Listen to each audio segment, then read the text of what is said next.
Bom dia, bom dia. Nossa segunda live, esperadíssima, pelo menos por mim, pela Laura. Hoje nós vamos falar aí sobre os traumas, sobre a vida do Anthony, no segundo livro dos Bridgertons, O Visconde que Me Amava. Gente, tem tanta coisa maravilhosa dentro desse livro, tantas dinâmicas familiares que a gente pode explorar e trazer para o dia a dia, tantos traumas que foram retratados ali, principalmente dos protagonistas, né, desse livro e dessa temporada, que é uma riqueza enorme. Então, quisera eu ter tempo de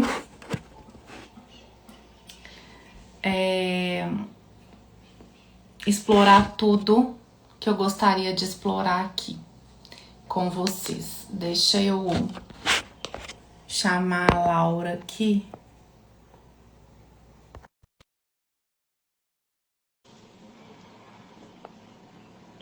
Pra gente já começar.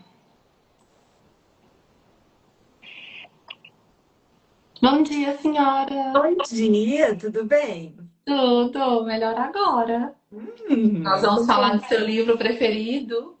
talvez semana que vem eu diga a mesma coisa, entendeu? Mas, Aí quem na outra sabe? eu vou dizer. Mas eu entendi um pouquinho do porquê ele é o seu livro preferido. É, Eu eu entendi acho. fazendo uma análise, te conhecendo sentada na cadeira de terapeuta, tá? Agora não na cadeira de amiga. Uhum. Nós não vamos dar spoiler sobre a sua vida. Por favor, me mantenha com credibilidade. Por favor, a gente não precisa de expor as pessoas em público, né? Não, não, por favor. Laura, faz pra gente aí uma breve introdução do que é esse segundo livro. Para quem está acompanhando, a gente está se baseando nos livros, tá? Não na adaptação da Netflix com a série, porque a adaptação tem muitas mudanças, né? É uma adaptação mesmo. Principalmente nesse livro, né? É, Impressionante como eles conseguiram mudar absurdamente. sim.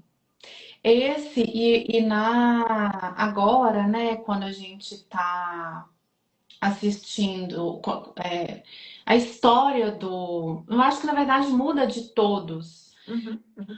mas me incomoda muito quando eles distorcem muito a vida do seu segundo preferido. Do Ai, Benny. Jesus, isso. A forma com que a série apresenta ele, eu acho que foi uma intenção de assim, ele tem um lado artístico, ele descobre, né, que ele gosta de desenhar, que ele gosta de pintar. Então eles trazem ali um lado artístico com com muita bebida, com muita libertinagem mesmo, né? Naquele enredo, assim, E que ele se até relaciona com mulher, ele se relaciona com é isso homem. que eu ia falar, até uma sexualidade libertina mesmo, né? Assim, É. muito, E muito. que sim, existia também naquela época, né? Uhum. Mas que não tem nada disso no livro. Não. Então, ele é um perfeito cavalheiro mesmo, né?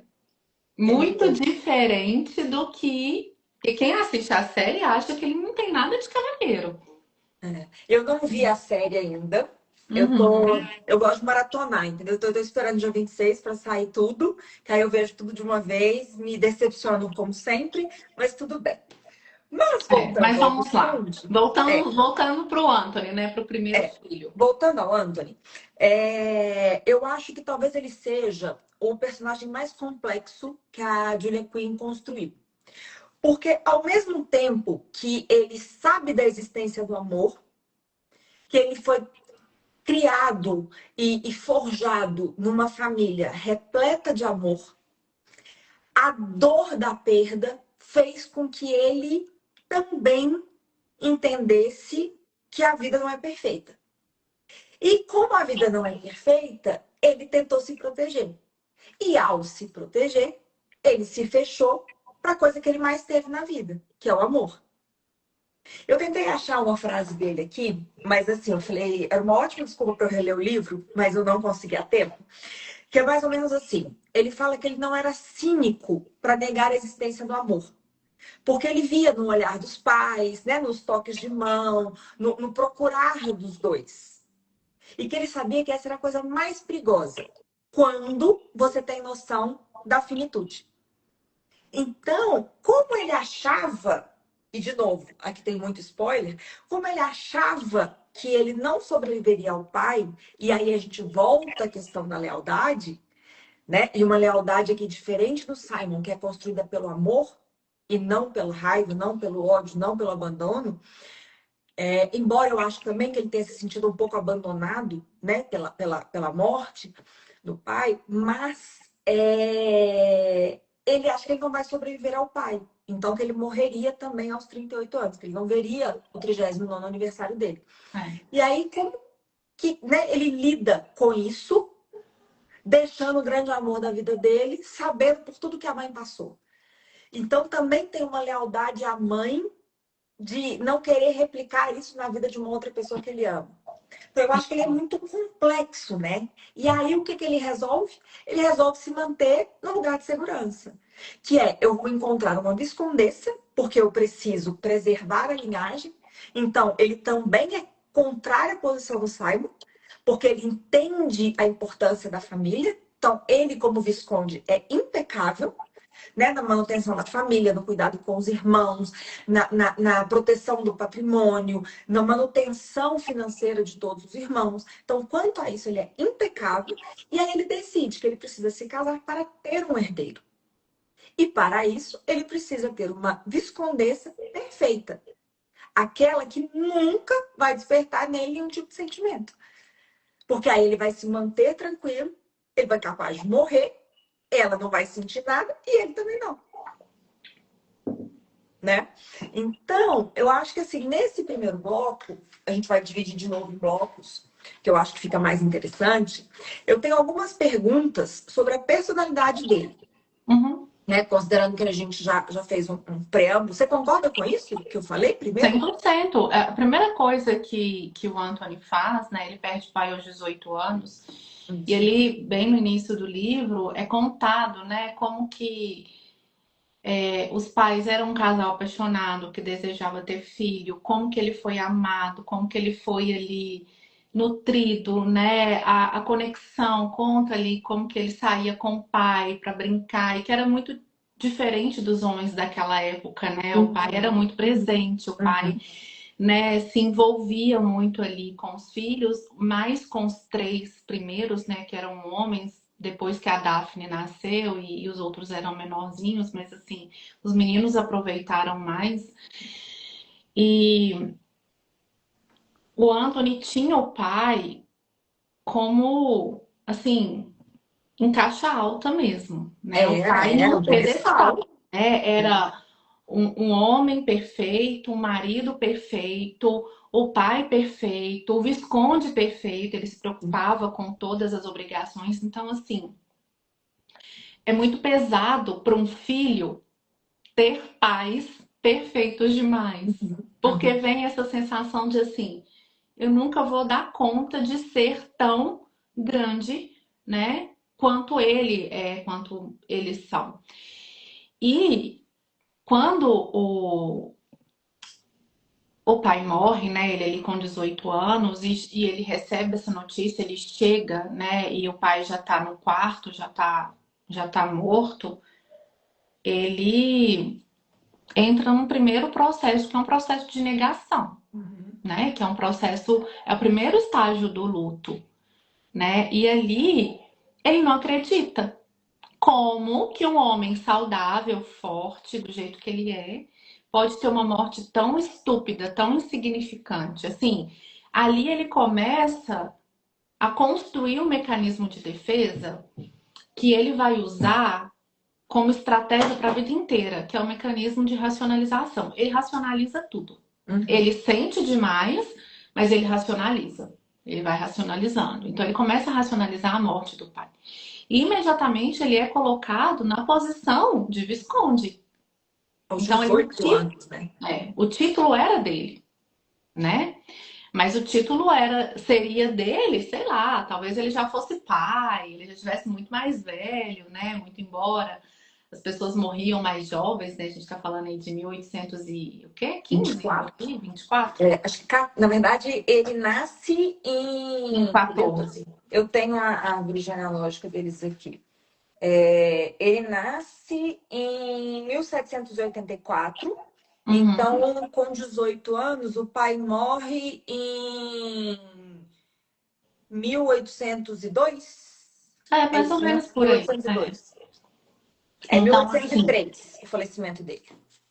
então, assim, as pessoas, né, a taxa de mortalidade, não, a idade, né, fugiu a expressão aqui.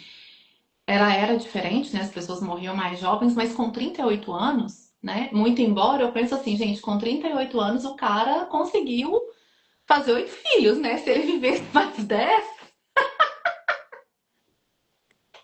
Então, assim, ele deixou um legado em tanto, mas, né, piadas sejam deixadas de Mas a gente lado. precisa levar em consideração que ele tinha 20 anos de casado. Não, se casavam muito jovens É, também, né? é, é. Então, ele não tem tempo de elaborar o luto dele. Uhum. Não tem tempo. Porque ele, na verdade, ele viveu o luto, e no livro fica muito claro, por uma noite, né? Ele passa. Já pode falar? Você me fez alguma pergunta que você quer Não, começar? pode Você pode... falar, porque a É próxima porque eu pergunta, acho que isso inclusive, está construindo a personalidade dele, né? inclusive porque é o seguinte, a próxima pergunta é, se você já quiser ir construindo, o que impactou na vida dele e nos próximos anos, ele ter se tornado o homem da casa, ele ter que tomar decisões, porque é o que você falou, né? Ele vive esse luto e o filho morre no dia seguinte à morte do pai. Porque aí ele se torna o homem da casa, né? Então, como é que foi essa passagem? Como é que é viver desse jeito? Quais foram os impactos para ele, essa perda da juventude e essa assunção de tanta responsabilidade? Uhum. Então, vou continuar e a gente a gente segue nessa linha. Então, assim, ele não teve tempo, né, de elaborar o luto dele. Então, ele viveu o luto ali por uma noite, né? Quando todo mundo saiu do quarto do pai, onde o pai estava, né, ali o corpo dele estava, ele ficou debruçado ali, olhando para o pai, né? E eu fico imaginando a cena, o tanto que deve ter sido doloroso, né, para ele, sabendo tudo que ele enfrentaria, porque é exatamente isso. Naquele dia morreu o pai. Naquele dia, ele precisou matar o filho para que nascesse o Visconde, para que nascesse o responsável por uma família enorme e por toda, né, uma estrutura ali que ele ia precisar de honrar. Então, ali ele faz um pacto também e começa a entender, porque ele começa a conversar com ele e procurar, né? Assim, mas ninguém morreu tão jovem na família, como que meu pai morreu? Aí ele lembra que um irmão do pai morreu mais ou menos com 40 e poucos anos também. E aí ele interpreta que talvez aquilo seja um destino. Só que, na verdade, ali ele faz um pacto. Eu não posso superar o meu pai. É como se fosse uma afronta. Lembra da lealdade invisível, que ela se manifesta de várias formas, tá? Como o pai era muito idolatrado, o pai era, né, esse homem tão perfeito e ele amava tanto, como que ele ia superar o pai, inclusive em idade? Então ele não podia superar o pai em inteligência, em sucesso, no relacionamento, mas em especial na idade. Então ele sabia, né, ele já tinha meio que determinado ali que a vida dele duraria até os 38 anos. Pronto, ele já estava com o atestado de óbito, Uhum. só que sem data, né? Tava ali na mão dele. E isso foi nortear. a vida dele, né? Ele enterra o pai, enterra o filho em algum lugar e passa a ser o homem da casa, né? Inclusive ali para a mãe. Ele não assume o lugar de marido da mãe, né? Mas ele assume esse lugar de responsabilidade mesmo, de criar, educar e prover os irmãos, de continuar multiplicando o patrimônio da família, né? E de estar ali como suporte da mãe, tanto que ele precisa apresentar as irmãs para a sociedade, ele precisa fazer esse papel, né? De fazer com que elas se casem muito bem. Então, assim, ele perde, né? Essa juventude, essa fase onde ele poderia aproveitar a vida. E ele é muito mal interpretado, né, como um perfeito libertino. Mas assim, ele vive ali os prazeres da vida como uma racionalização e uma fuga também. Então ele encontra ali nas amantes que ele tem, né, ao longo, né, da vida, um escape, mas nunca com sentimentos, né, ali envolvidos. Então, assim,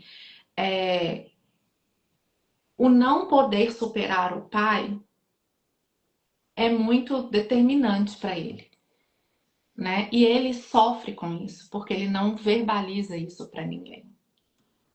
Então, ele carrega a família nas costas, o luto nas costas e essa dor e A esse pacto. certeza da mortalidade, né? Porque ele fala É. isso, ele fala, não tem explicação. Eu sei que é uma bobagem, não tem explicação, Uhum.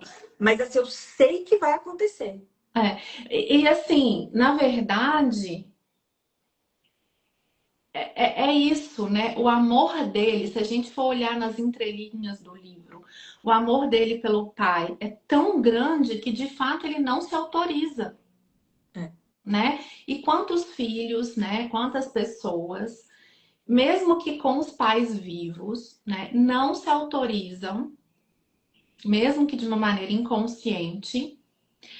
No caso dele era bem consciente, tá? Algumas dinâmicas eram inconscientes, mas nesse ponto ele foi consciente com isso, a não superar os pais. Então, se a minha mãe não foi feliz no casamento, se a minha mãe viveu muita escassez, se a minha mãe viveu muitos problemas, como que eu vou ser feliz? Como que eu vou ter um casamento bom? Como que eu vou prosperar, crescer, ganhar dinheiro, né? É a mesma coisa, né? Se meu pai ou se minha mãe morreu, né? Como que eu vou desfrutar da vida com tudo que ela tem para me ofertar, né? E aí, ao invés da pessoa honrar aquilo que recebeu daquele pai, daquela mãe, ela entra nesse processo, né, de expiação, de que a gente pode chamar aí talvez até de autossabotagem, mas assim, Uhum.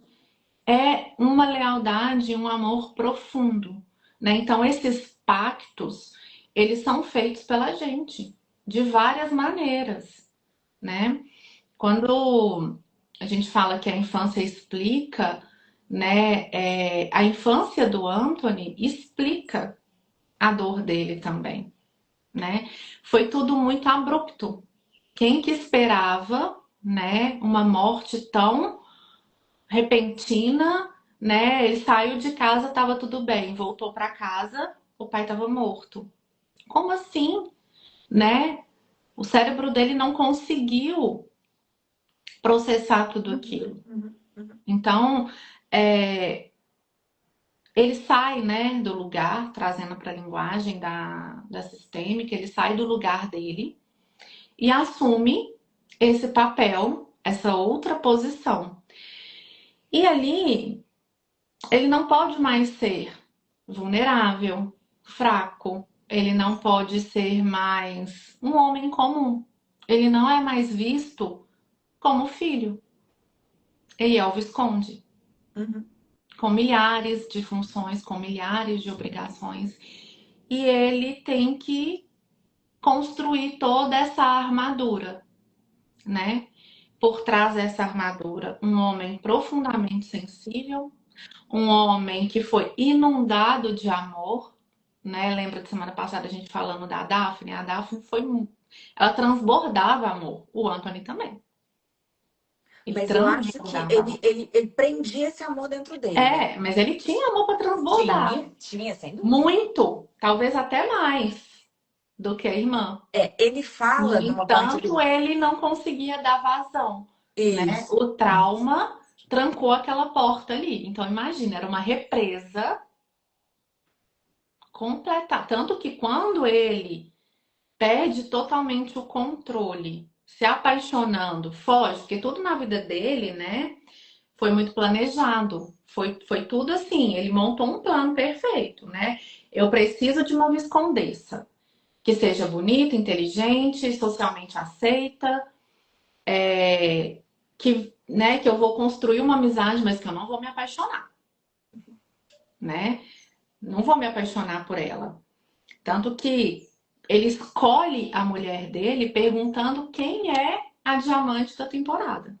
E quando o Colin conta, que era a Edwina, aí ele fala: eu vou me casar com ela. Ele nem conhecia, né? Então, assim, ali ele fez uma escolha totalmente assim. Não, ela preenche os requisitos, né? Se ela tá ali se destacando na sociedade, e ali ele faz dela um alvo. Então, assim, a vida dele até então era metas a serem cumpridas, papéis a serem cumpridos até os 38 anos. E ele não queria se casar com uma mulher pela qual ele se apaixonasse ou se apaixonasse por ele, porque ele viu a dor e o sofrimento da mãe. Ele presenciou um relacionamento de casal que foi construído num solo de muito respeito, de muita cumplicidade, de muito amor, né? Em vários livros, né, na visão de cada um, é expressado esse interpretação deles, né? O jeito que meus pais se olhavam, né? Como que eles viviam ali, aquilo era amor. E como que ele ia, né, submeter uma pessoa a um profundo sofrimento, porque ele ia morrer. Então, se ele casasse com uma mulher que ia amar ele profundamente, ela ia sofrer tanto quanto a mãe dele sofreu, porque ele E já estava ele em impor estado isso de a ela, óbito né? dele. Oi? E ele impor isso a ela. Sim, né? Então, ele não se permitia, ele precisava de racionalizar o amor, né, como um mecanismo de defesa, né? E muito leal também ali a essa dor que a mãe sentiu, né? Eu não vou perpetuar isso, eu não quero que ninguém sofra do jeito que ela sofreu, Uhum. né? Então, para ele o casamento era um contrato, para ele a vida era toda ali, né? Assim, nos termos muito analíticos, né? Nada poderia sair do controle dele. Então, ele assumiu esse lugar de controle, né? De uma certa rigidez também, né? Que faz com que a pessoa não não experimente a vida na totalidade, né? Porque ele estava vivo, mas ele não estava experimentando a vida, Uhum. Uhum. né? Ele não se permitia correr o risco de amar de verdade, até que a vida dá uma bela rasteira nele.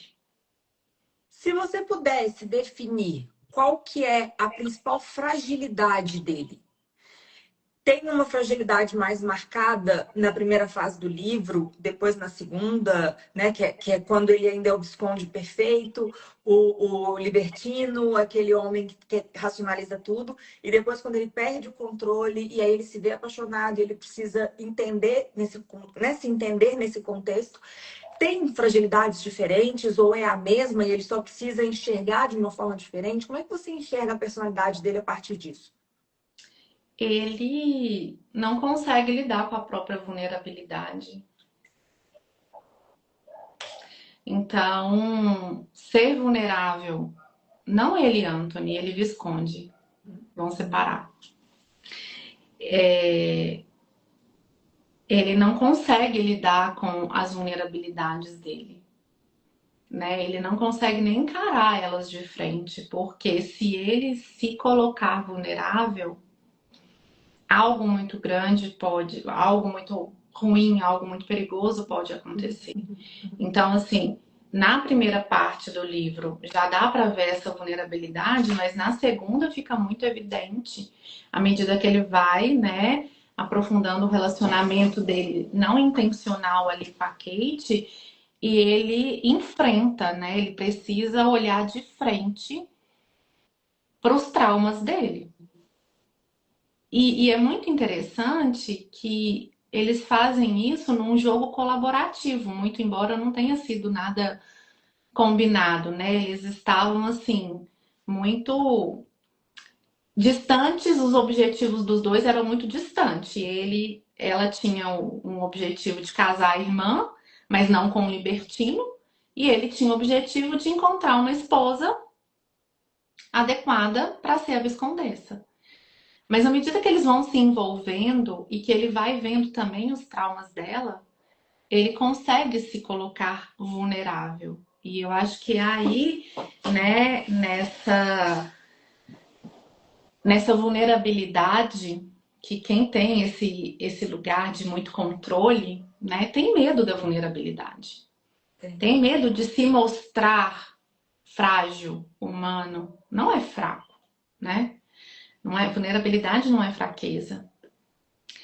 Então, à medida que ele vai deixando, mesmo que seja de uma forma forçada, o controle ir se dissolvendo, a vulnerabilidade ela vai aparecendo e ele vai tomando posse de quem ele realmente é, sabe?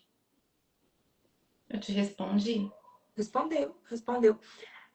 E aí, agora a gente vai falar especificamente da morte do pai, tá? E eu vou tentar juntar tudo numa pergunta só, porque eu tô doida para chegar na parte da Kate mesmo, que eu acho que é, né, assim, a parte que existe uma ruptura ali do Visconde e o Anthony, ele volta a surgir.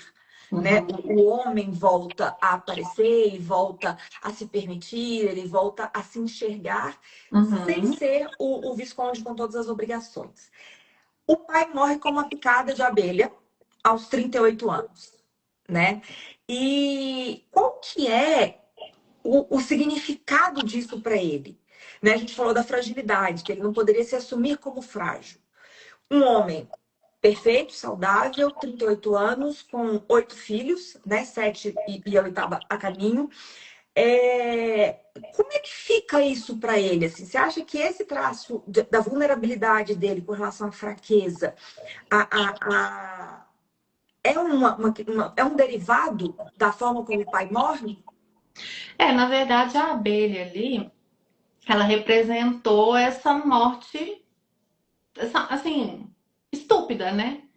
Quem morre com uma picada de abelha, né? Então a abelha foi assim um improvável, né? A coisa mais improvável que poderia acontecer. Quem nunca foi picado por abelha? E ele ainda fala, mas meu pai já foi picado por abelha, né? Mas geralmente quem tem essas alergias severas não aparece ali na primeira, Insatura, né? né? Então foi na segunda ali picada que ele de fato veio a óbito. Então ali a abelha, ela foi só um personagem que assim, tão pequeno, né? Tão insignificante ali num contexto de um homem de 38 anos, forte, saudável, e é capaz de matar. Então, quão frágil é a vida do ser humano, né? A gente nunca sabe o que pode acontecer e nem sabe quando a morte vai te alcançar, né? Então, a abelha foi um visitante indesejado e inesperado, né? Ele não teve uma doença, não teve um tempo ali de se prepararem, né? Não teve um diagnóstico, não teve esse processamento, né? Então, essa ruptura abrupta, né? E esse pânico, e vira um trauma que a gente vai ver, né, lá na frente. Um outro episódio com a abelha que que sela o destino dele, né? Então, assim, que interessante, né? Um insetinho que levou meu pai Me trouxe trouxe. o amor da minha vida e a continuidade, né? Foi através de uma abelha que eu vivenciei a minha maior dor e é através dela que eu vou vivenciar a minha maior cura. Uhum. E aí fica uma lição pra gente também. A nossa maior cura e a nossa maior potência está na nossa maior dor. Então, aquilo que realmente, o trauma, ele é um portal de muitas possibilidades, Uhum. né? De surgir ali várias coisas. Quando olhado, visto de frente, quando realmente é processado, integrado, né? Ele Quando se precisa ser integrado. enfrenta, né? Sim. Então, é muito, muito simbólico, né? Assim, e de novo, não acho que tinha toda uma visão ali da autora da terapia sistêmica, da psicanálise, porque ela trouxe esses símbolos, ela trouxe essas coisas assim, de uma forma que se encaixou muito perfeitamente, né? Tão Inclusive, eu acho que era profundo. algo que deveria ser perguntado a ela, sabia? Porque É, é tão complexo. Os personagens, eles traduzem tanto esse sistêmico, eles sim. traduzem tanto essa parte do psicológico, que é impressionante. E ela vai construindo em cima disso, né? Não é que os personagens refletem isso. Não. Eles são construídos a partir disso. É muito interessante. E Sim, eu ela acho que construiu em cima do trauma, né? E assim, é a vida de todos todos nós. eles. Todos eles. Isso é que é interessante. E aí, então, firmamos a personalidade do Anthony, né? É uma pessoa que, aos 18 anos, se fecha, né? Mata o filho, se transforma no Visconde. E Uhum. ao se transformar no Visconde, ele tem literalmente duas personalidades, porque ele é o libertino, ele é o boêmio, ele é o que aproveita a vida de forma inconsequente. Mas, por outro lado, ele é o Visconde perfeito, porque ele cuida da família, ele é um senhorio, né, exemplar, ele tem todos os cuidados, ele cuida dos irmãos, então, assim, ele tem esses dois lados, né? E aí, na temporada, ele decide se casar, e ao decidir se casar, ele mantém racionalizando para buscar a esposa perfeita. E a esposa perfeita para ele não era só aquela que criaria bem os filhos na ausência dele. Além de não envergonhar o nome da família, toda aquela questão. Mas era também, e esse era o requisito principal para ele, era aquela que não despertaria nele nenhum tipo de sentimento. E que ele conseguiria manter um distanciamento muito grande. E para mim marca muito quando ele conhece a Kate, porque tudo começa com uma brincadeira do Colin, né? Quando ele dá a entender que a Kate era uma donzela toda inofensiva e que, né, receptiva e que estava encantada por ele, e que ele achou que ia ser tranquilinho dobrá-la para poder chegar na irmã, porque todo mundo sabia que para chegar na irmã tinha que passar pela mais velha. E quando ele vê que é uma brincadeira, ele já está enredado. Porque eles começam a se alfinetar, isso nunca aconteceu, né? Ele, como visconde, intocável, as mulheres quase morriam por ele. E aí, de repente, vem alguém do fim da Inglaterra, sem berço, e que, Sem dote. sem dote, e que simplesmente, literalmente, pisa nele, né? E luta contra ele, e firma a posição e fala assim: não, a minha irmã não, porque a minha irmã merece mais. Então, a partir dali, ele começa a olhar para ela e o primeiro sentimento que ele tem por ela é respeito. Porque os dois têm uma coisa em comum que para eles é um valor mais importante, eu acho, que é a família. É o cuidado da família, né? E ela também se sentia responsável pela família. Ela também carrega muita coisa. Né? Ela perdeu a mãe, perdeu o pai, é cuidada, né? Muito bem cuidada, perdão, amada pela madrasta, mas é a madrasta. Então, assim, ela também carrega os seus próprios traumas, né? E essa relação de perigo, e é o que a gente fala da questão do proibido, né? De quanto mais você se limita, quanto mais você se prende, quanto mais você não quer, mais você olha, mais você busca, mais você, né? E eu acho que ele começa a entender o quão perigosa ela é, porque ele começa a perder o controle. E é um controle que ele tem por 12 anos, né? Porque ele Uhum, já está com 29, então ele teria esse uhum. controle por quase 12 anos.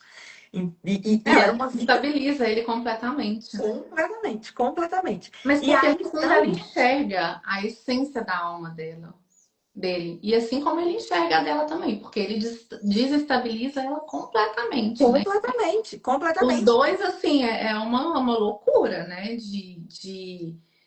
A complexidade dos traumas dos dois leva eles a se identificarem tanto, né? Não só por aquilo que eles têm muito em comum, que é esse valor inegociável que é a família, né? E tá em primeiro lugar, Uhum, mas os traumas também e as defesas, porque as defesas da Kate são as mesmas defesas dele, vestidas de um outro jeito, uhum, né? Então, assim, é muito interessante porque lá quando a Kate, ela é uma personagem que eu acho que tinha que ter uma live só pra ela, porque ela é muitas mulheres, muitas, muitas. muitas, né?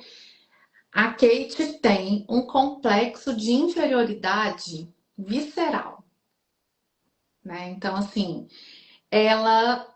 primeiro que ela tem um trauma, né? Ela perde a mãe com os 3 anos, depois o pai se casa com uma pessoa maravilhosa, que é a madrasta, que né, cuida dela como se fosse a própria filha, muito amorosa, né? Tem a irmã. Mas a Kate era uma mulher mediana, né? De beleza. O mediana A, no sentido literal da palavra mesmo, né? Uma pessoa que não se destacava, que não é quer porque dizer que não era a bonita. Edwina, né? É, Era muito bonita, né? Então tinha os olhos claros, tinha a pele tal, tinha o cabelo tal. A Kate era morena, a Kate ela era bonita, né? E a forma com que o Anthony vai descrevendo ela é maravilhoso, né? Que ele vai lábios, né? dissecando, né, ali a Uhum. beleza dela. E aí outra diferença, né, na série, as duas são morenas, né? E eu acho que na série a Kate é infinitamente mais bonita do que a Edwina, mas assim, nem Sem dúvida, compara, sem dúvida. né?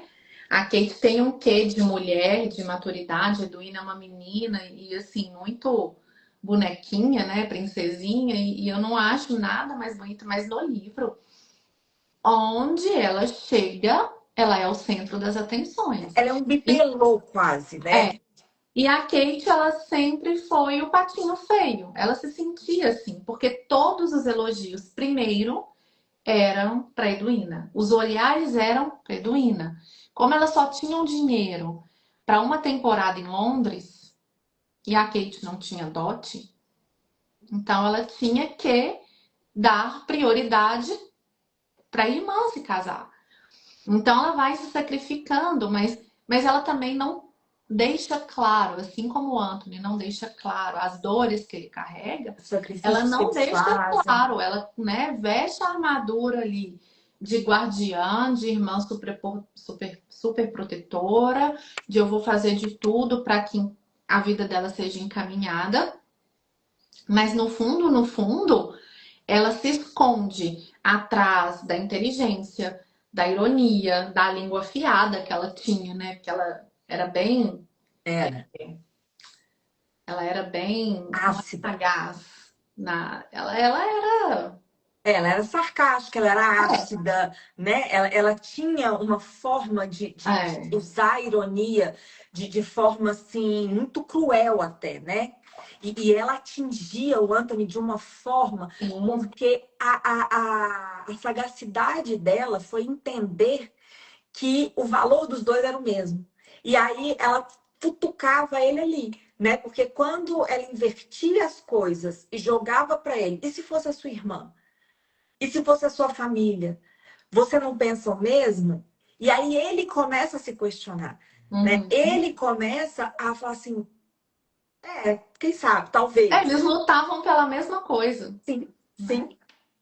E aí, isso tudo era uma armadura, né? Então ela se escondia atrás dessa mulher forte, dessa mulher inacessível, dessa mulher prática, dessa mulher que realmente tinha resposta para tudo e que era muito decidida e que era muito, né? Ela sabia quem ela era, Assim, né? Ela te dá a sensação de que ela andava assim, né?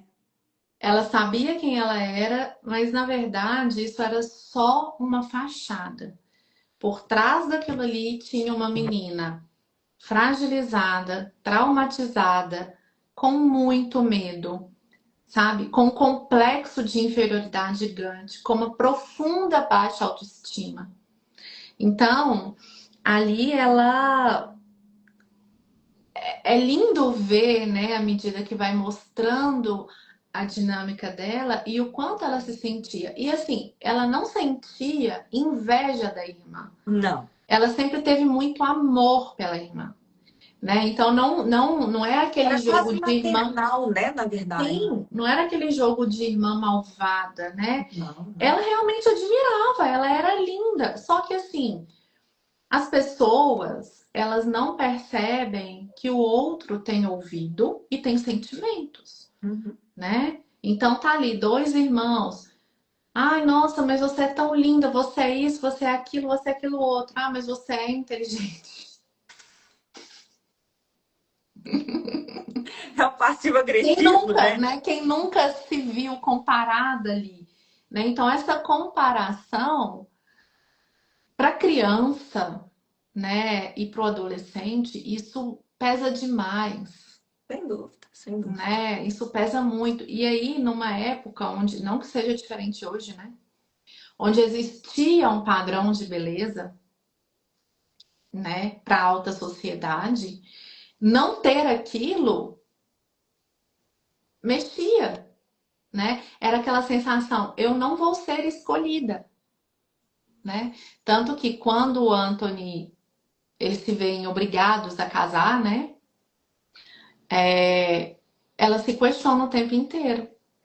Eu Mas não queria, não era eu nunca fui opção. eu nunca fui opção, ele só casou comigo porque, né, para me privar de um escândalo, para privar a família de um escândalo. Ele realmente queria ter casado com ela. Quando ele me beija, será que ele tá vendo, Pensando nela. pensando a Edwina? Será que... Então assim, o complexo de inferioridade, a baixa autoestima, a insegurança dela, né?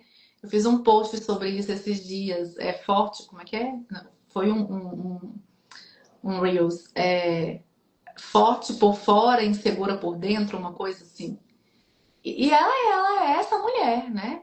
Forte, determinada, pergunta pra Kate, ela vai, ela resolve, ela assume, ela dá conta, né? Muito ali dessa primeira filha, o Anthony também, né? Esse primeiro filho.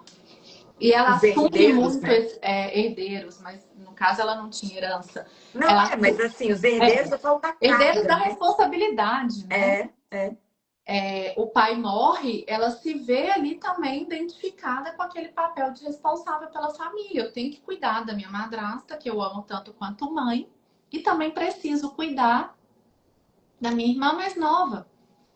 Então, assim, eu poderia falar aqui muitas horas sobre a Kate, porque de fato ela fala muito sobre muitas de nós mulheres, né, que vestimos essas máscaras, né, para tentar esconder esses traumas, essas dores, para se mostrar lá fora para o mundo, ou às vezes até dentro de casa, dentro da própria família, porque a Kate escondia isso muito bem na própria família.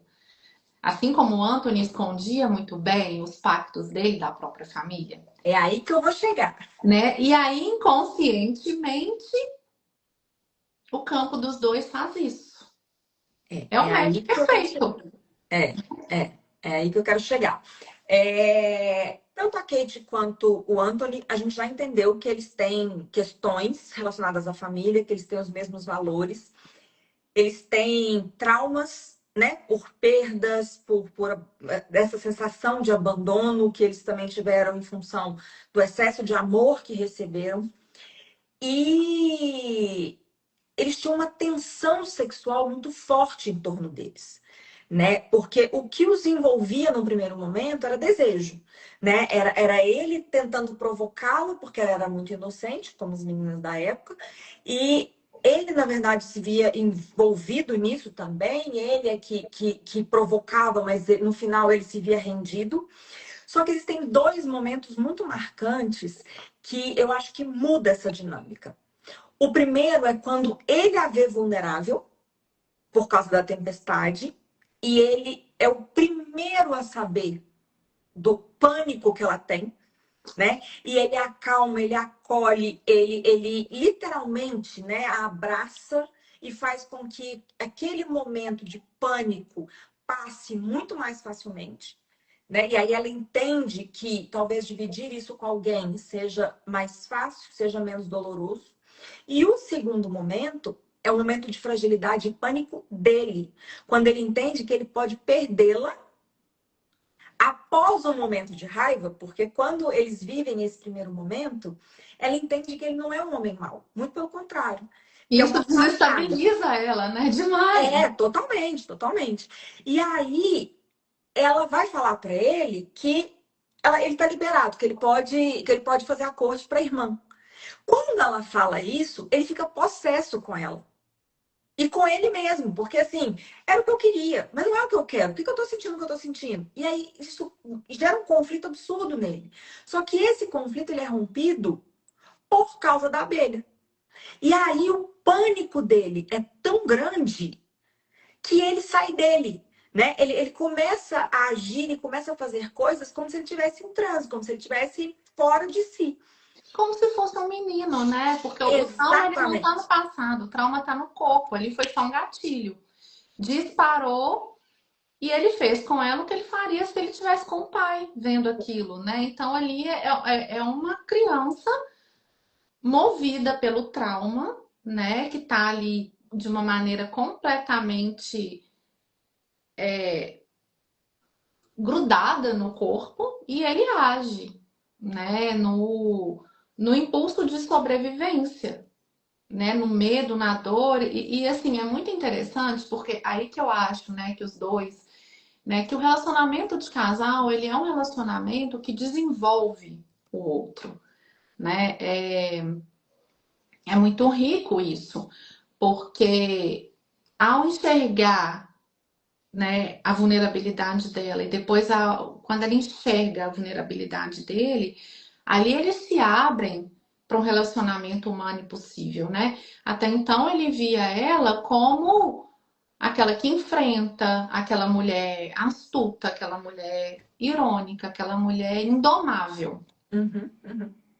E de repente, e ele adora chuva, né? Então, assim como ela não tem problema nenhum com a abelha, e ela já foi picada por abelha várias vezes, ela também não sabia como o pai tinha morrido, ele adorava chuva. Ele se sentia calmo com aquele barulho, aquela tempestade. Eu também gosto. Então, assim, enquanto tá chovendo, ai meu Deus, que delícia, né? Eu acho que, na verdade, cala a tempestade que está dentro dele, né? Isso é Sim, muito simbólico também. muito. Mas ela tinha um trauma, né? Uhum, Ela tinha, na época não tinha nome, mas ela tinha astrofobia, né? Que é essa fobia mesmo de tempestade. uhum. Então ela se congela, né? Ela se congelou ali debaixo da mesa. E aí, se eu tivesse com ela em uma sessão, né, conduzindo uma cura de fobia dentro de qualquer técnica aí, ou seja hipnose ou enfim, qualquer outra, a primeira coisa que eu levaria a ela é que idade você tem aí debaixo dessa mesa, né? E ele viu isso. Quando ele viu ela lá, ele viu uma criança, Sim. né? E o trauma dela foi estabelecido quando ela tinha 3 anos de idade, quando a mãe teve uma gripe muito forte e veio a falecer. Então ela teve muita febre, ela estava muito mal. Foi gripe, não foi? É, e não fica muito Não claro, fica né? muito. Mas foi uma questão respiratória. É. E aí. E eles estavam privando ela do quarto, não queria que ela tivesse contato com a mãe, mas de repente ela entrou no quarto. E ao entrar no quarto, foi o momento que a mãe morreu, e ela se agarrou ao corpo da mãe e estava tendo uma tempestade torrencial, maior tempestade já vista. E ali o que que o corpo daquela criança associou, né? O barulho com a morte. É, e teve um raio, né? E E o teve um raio, ele partiu a árvore do é, jardim ao meio. Então, assim, o problema teve maior muito dela, barulho, né? o problema maior dela eram os raios dos trovões. Quando era chuva, tava tudo certo. É, mas Mas a o barulho, tempestade mesmo, né? é, Quando é, vinha com isso tudo. Então, assim, ali ela fez uma associação. Então, assim, sim, gente, trauma, medo, fobia, pode parecer bobagem. A pessoa fala assim, ai meu Deus, eu tenho pavor de tempestade, eu tenho pavor de abelha. Não dá pra gente ridicularizar isso só porque eu não tenho.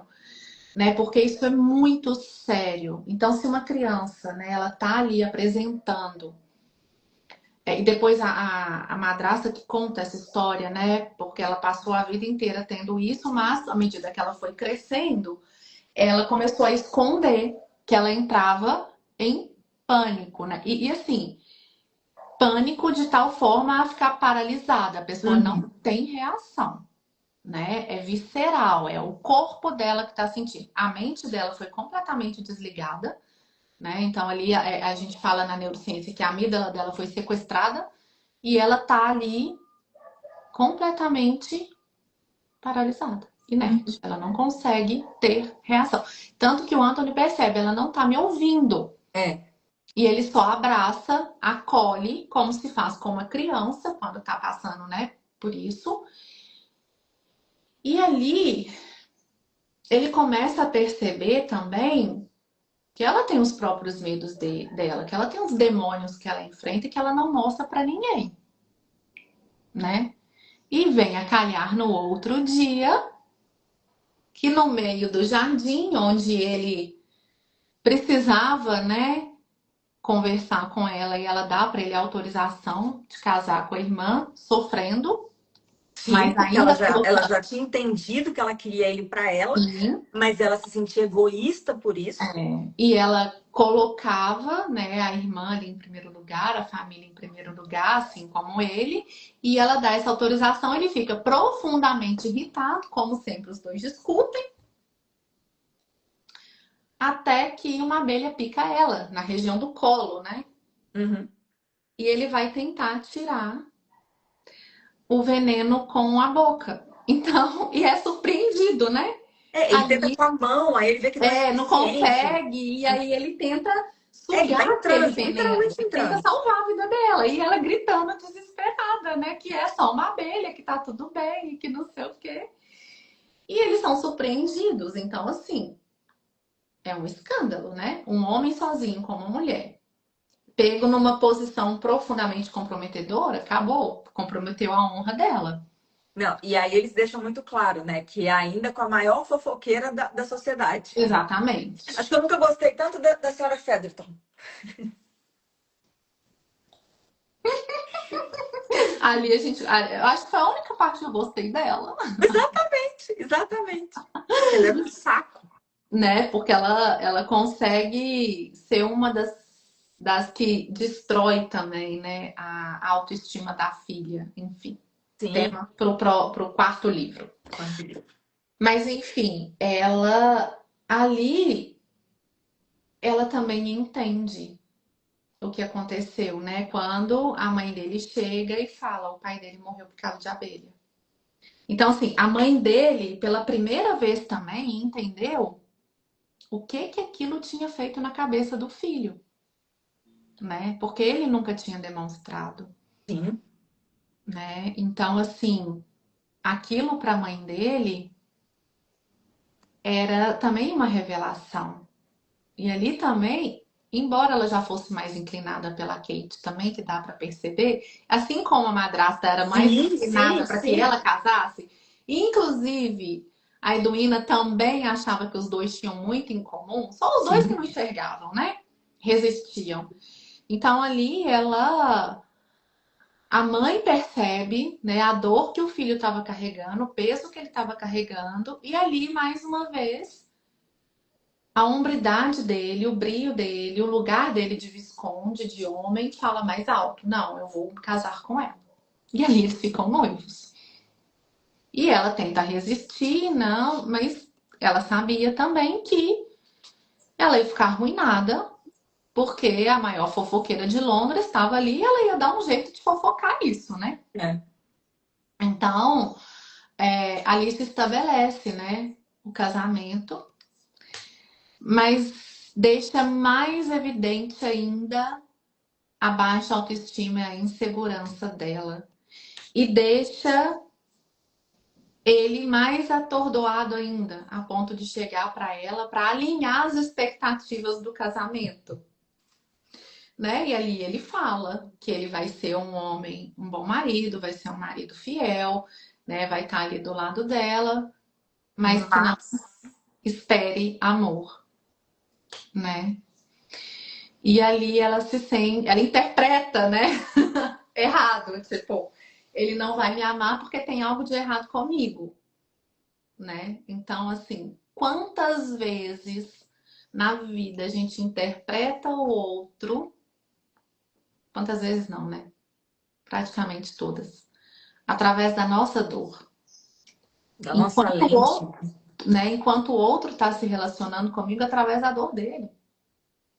Então, para a gente ter um relacionamento afetivo que vai crescer e que vai amadurecer, eu tenho que entender que o outro também carrega um passado, também carrega dores, também carrega traumas e que na verdade ele tá me enxergando com a lente do mundo que ele vê, com a lente que ele vê o mundo, né? Ele não usa minha lente. O Anthony, ele não tinha essa questão de autoestima. Ele era bem seguro, né? Do homem que ele era. Ele era um homem bonito, ele era um homem rico, ele era um homem vistoso, ele era um visconde, ele não tinha essa, né? Ele sabia cortejar uma mulher, ela não, né? Ele era um Bridgerton. Então, assim, por si só, isso já Já, era tudo, né? E ela era uma filha patinho feio, sem dote, solteirona. eu vejo assim, existem 4 momentos que são determinantes para o desenrolar desse casamento. O primeiro foi a biblioteca, na noite de tempestade, quando ele a acolhe. O segundo foi a picada de abelha, quando eles decidem, né, pelo casamento. O terceiro momento foi a tempestade, quando eles já estavam casados, e aí eles vão atrás para descobrir o que era o trauma.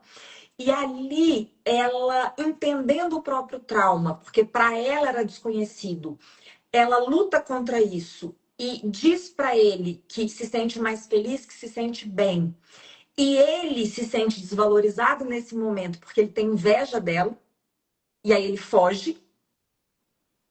E no momento em que ele volta, descobrindo que a ama, ele quase a perde. Então, para mim, são esses 4 momentos que definem a relação deles. Porque aqui você começa a perceber que há uma escada de ruptura deles mesmos e de aproximação do casal, né? E aí, qual que é a minha dúvida aqui? Qual foi a importância de um para o outro, desse apoio mútuo, dessa coisa de estamos juntos, estamos aqui um para o outro, né? Quando ele aperta a mão dela, quando a madrasta Mary está contando a história, e depois quando ela o acolhe, quando ele fala a verdade para ela, quando ele tem certeza que vai morrer, e ela fala, tudo bem, né? Vamos passar por isso juntos, e aí quando chegar o seu aniversário de 39 anos, estaremos aqui. Qual foi a importância disso para a transformação, para a mudança e para a superação deles? Eu acredito que À medida que eles vão entendendo que eles não estão sozinhos na dor e sozinhos no trauma e sozinhos no luto, porque a Kate também teve esse processo de luto por 2 vezes, né? Eles vão vendo que existe um universo para além do trauma. Eles saem daquele processo que a gente chama na psicanálise de individuação, né? Que é importante eu me entender, eu olhar para mim, eu me priorizar. Mas não sou só eu, né? As outras pessoas também passam por problemas, as outras pessoas também têm traumas, as outras pessoas também têm dores, não são perfeitas, carregam ali as suas fragilidades. Então, à medida que eles vão conhecendo as fragilidades um do outro, eles vão diminuindo ali as resistências, né?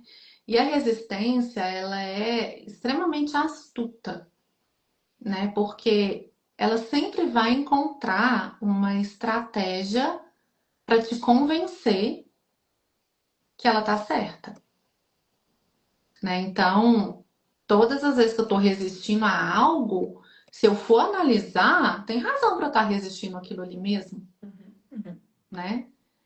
Então, à medida que eles vão deixando essa resistência abaixar e que eles vão se conhecendo, e aí eu acho que é muito um espelho um do outro, né? Ela olha para ele e enxerga a vulnerabilidade dela, a insegurança dela, os traumas dela, e ele olha para ela e também enxerga. Uhum. Então, essa dança colaborativa, né, de autoconhecimento, então assim, eles estavam ali cada um se conhecendo e estava muito confuso, para depois que eles começaram a se conhecer, a se entender, eles foram conhecer um ao outro e viram que de fato o Juan Garriga, que é um constelador espanhol que eu amo, que é um dos maiores especialistas dentro da terapia sistêmica em relacionamento de casal, ele fala que o relacionamento de casal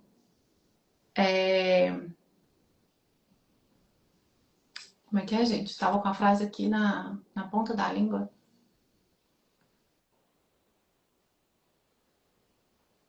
Um relacionamento de casal não. Resumindo, eu vou lembrar a frase. Ele fala que o relacionamento de casal não é um campo da ajuda, mas ele ajuda, sabe? É mais ou menos isso, mas eu vou lembrar. E aí a gente entende que assim, aquele casal, à medida que eles vão se conhecendo, eles vão sim se ajudando, sabe? Não é que um vai salvar o outro, né? Não é um campo de eu vou curar a Kate, eu vou curar o Anthony, não. Mas eles se ajudam ali a enfrentar. Ele ali com ela, naquele momento, né, de profundo pânico, ele chega e dá a ela o quê? Segurança, ele acolhe. Ela precisava de acolhimento. Assim como quando ele conta para ela, enfrenta, ela diz para ele: tá tudo bem, eu sou adulta, a escolha é minha. Eu também tenho direito de escolha, né? E se você morrer daqui a alguns anos, eu simplesmente quero ter aproveitado o máximo o que a gente viveu. Então, eu não vou viver a minha vida inteira com medo do amanhã. Eu vou viver cada dia com presença com o homem que eu escolhi, né? Ali também fica claro que ele estava pensando tanto na dor dele que ele não dava para o outro o direito de amar ele, né? De se sentir amado, de, né? E ele fala que ele foi um idiota por isso, né? Uhum. Então, assim, o relacionamento de casal não é uma relação de ajuda, mas é uma relação que ajuda. É essa a frase. Então, assim, para mim, esse casal é. Porque eu acho que de todos os casais da trama, né, eles vão espelhando muito o outro, mas o espelhamento desses dois, ele é muito, meu Deus, né, é muito lindo de ver como que eles vão desabrochando mesmo, né? E se curando. E a cura, ela não precisa ser com dor, ela não precisa ser catastrófica, né? Porque a cura, no fundo, ela tá no amor, né? No caso deles, na permissão de amar e de se sentir amado, né? Então, os dois são lindos e tem muito, muito, muito aprendizado com eles. Então, essa troca de vulnerabilidade dos dois é que eu acho que é o ápice, né, da construção desse relacionamento. E ele vive muitos anos, né? Para nossa alegria e da Ele esposa, não ele morre vive aos muitos trinta e anos. oito anos, né? Então, assim, ele. E é Quando a interessante Kate diz pra ele, né? Assim, ela. Porque eu acho que ele tinha isso. muito medo de ser julgado como um idiota por sentir isso, Uhum, né? E ela diz pra ele: tá tudo bem, tá tudo bem. Né? O fato de você tá com um atestado de óbito aí que você mesmo escreveu e tá me entregando ele e me avisando que vai ser daqui a tantos anos, não vai alterar em nada o que eu sinto por você.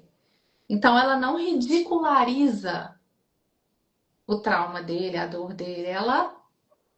acolhe, né? Ela tá ali presente, vai passar por ele, com isso, por ele, vai passar por isso com ele. Então, Eu estou tentando achar aqui, mas eu não vou conseguir. Tem uma parte que, a última parte do livro, quando ele completa 39 anos, ela fala que não é que ele tenha superado nesses 10 anos a certeza da morte, mas ele resolveu viver, uhum, é, né? E aí, assim, quando bate a meia-noite, ele faz 39 anos, ele respira. Então, ele falou: pronto, superei, resolvi, vi que não vou morrer. Mas ele toma uma decisão consciente de que ele vai viver. E que ele não está sobrevivendo mais, ele está vivendo. ele E decide. aí, vem assim, a gente poderia ficar aqui horas, né? Mas temos várias coisas para fazer hoje, infelizmente, porque eu poderia falar do meu Visconde. Meu Visconde, Meu Visconde. Leandro. A sorte que o Leandro, ele é tão seguro de si que ele não tem o menor ciúme, então tá ótimo. É tão É... fictício também, né? Não, e de século XIX, tipo, né? Pelo amor de Deus. Vamos. Mas eu tenho duas perguntas em uma. Eu queria uma frase em termos terapêuticos que definiria a cura do Anthony. E se você pudesse resumir a jornada de cura dele, Peraí, vamos, que o meu cérebro não tá funcionando muito bem hoje, não. Uma frase que definiria. a cura dele, e outra que definiria essa jornada. Ou uma frase só Uhum. para as duas, enfim. Tá.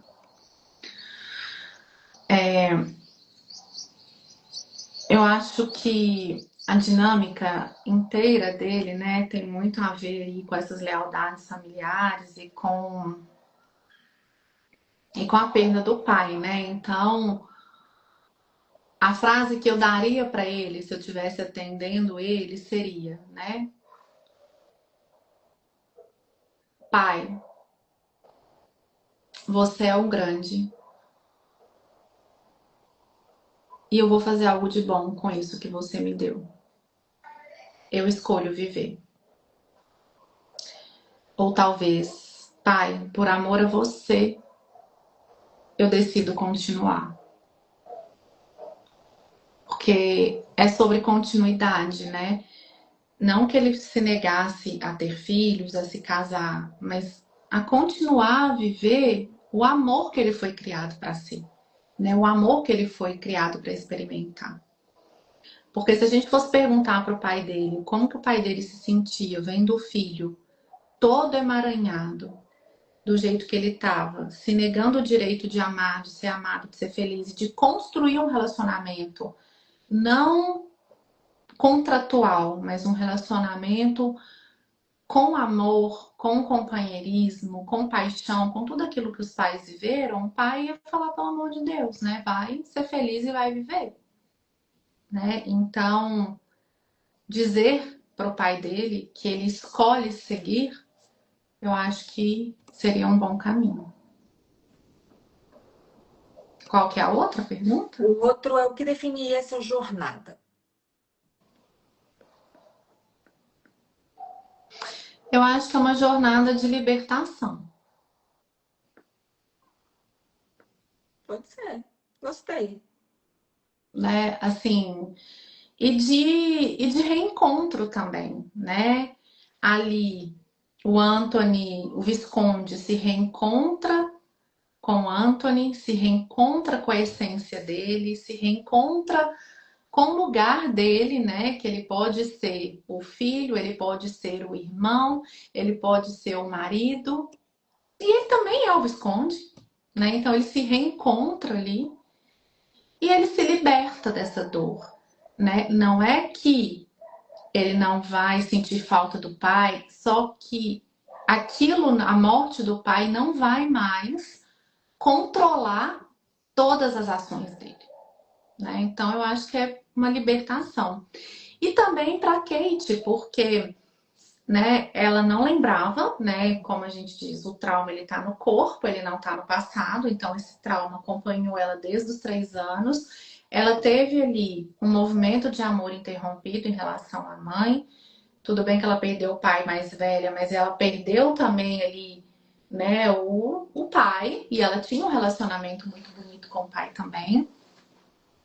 Então ela passa por esses lutos todos e ela não sabia, né, de onde vinha essa dor, de onde vinha esse pânico.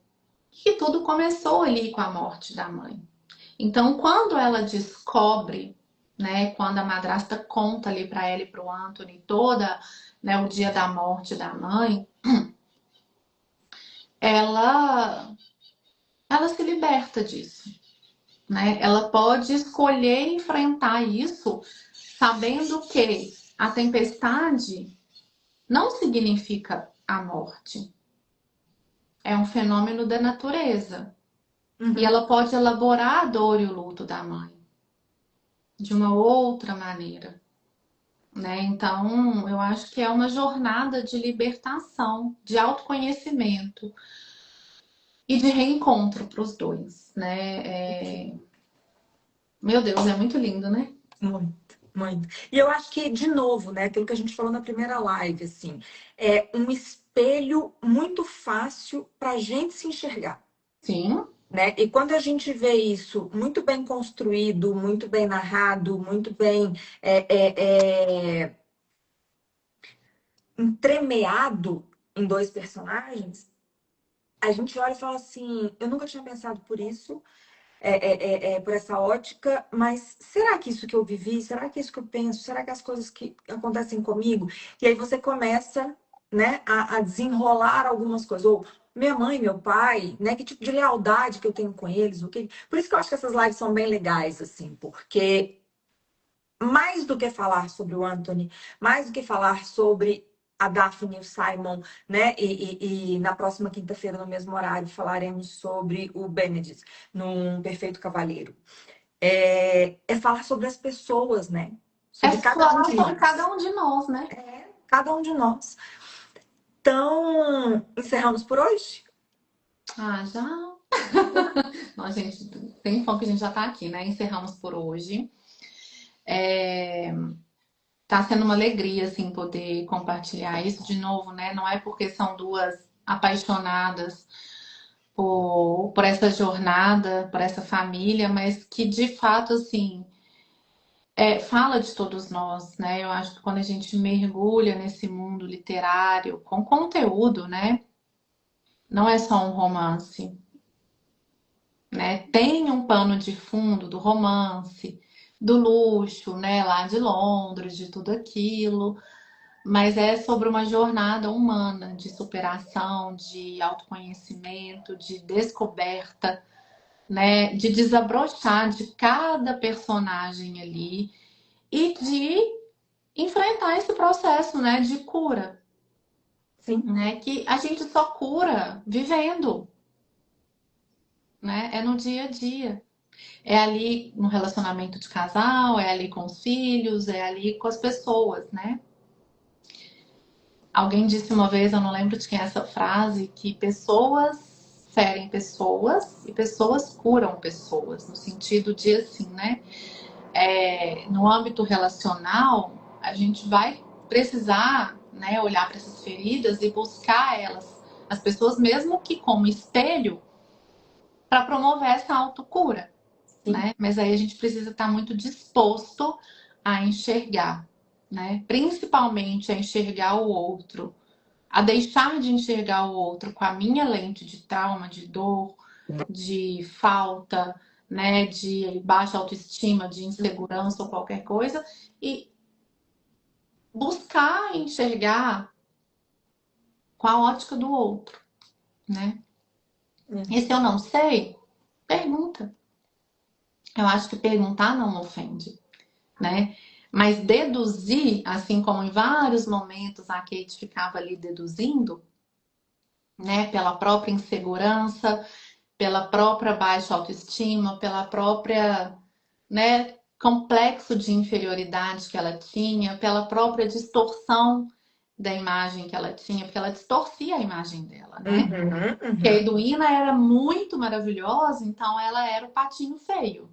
Mas não é isso, era só uma distorção de imagem, né? Ela talvez não fosse tão alta, com os olhos claros, com os cabelos louros, ela era loura, né?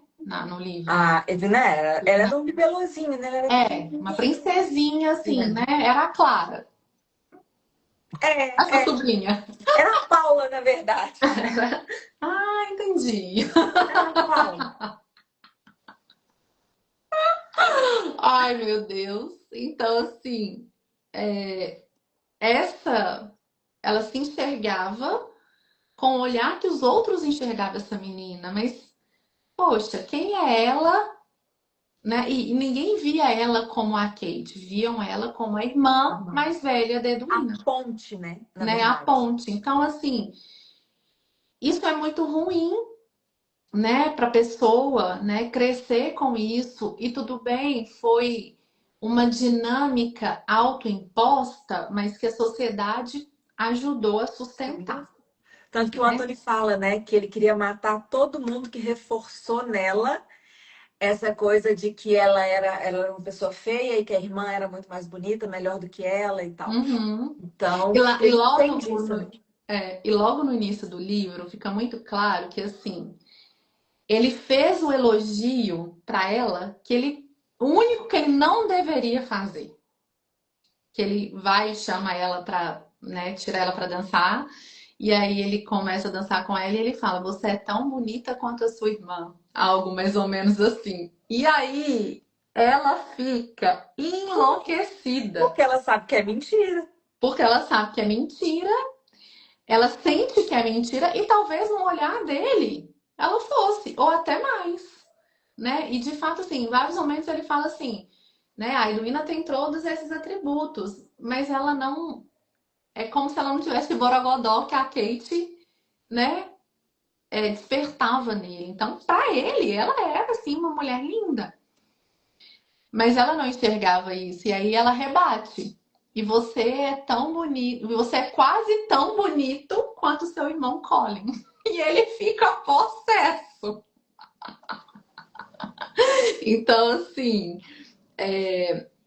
isso, né, é uma ferida, é uma dor que a pessoa carrega e que o outro não entende. Então a gente tem que parar de zombar e de desmerecer a dor do outro, o trauma do outro, né, o complexo de inferioridade do outro. A gente precisa procurar compreender, né?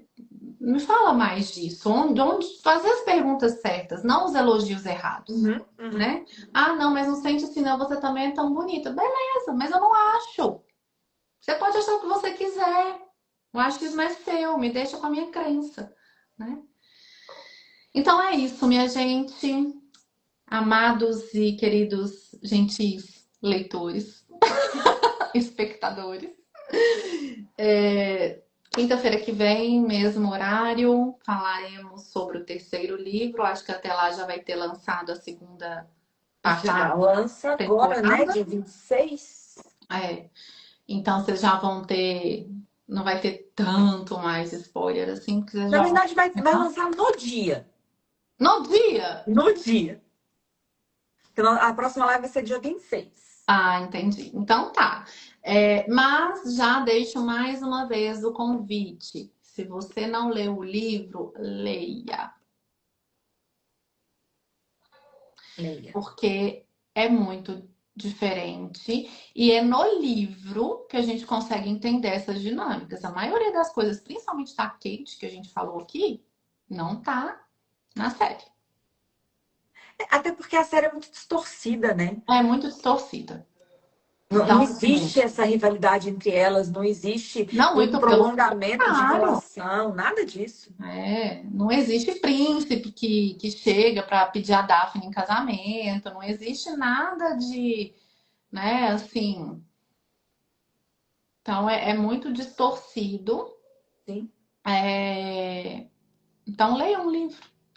As relações são complexas entre eles mesmos, né? Não precisa de ninguém mais infernizando nada. Não cabe. Lendo o livro, você fala, como é que enfiaram um personagem aqui? Não fazia sentido nenhum personagem aqui, né? Mas é isso, gente. Muito obrigada. A gente deixa a Laurinha salva, deixo ela lá no YouTube também. E até semana que vem. Obrigada, Tchauzinho, Laura. gente. Obrigada a você. Beijo. Beijo.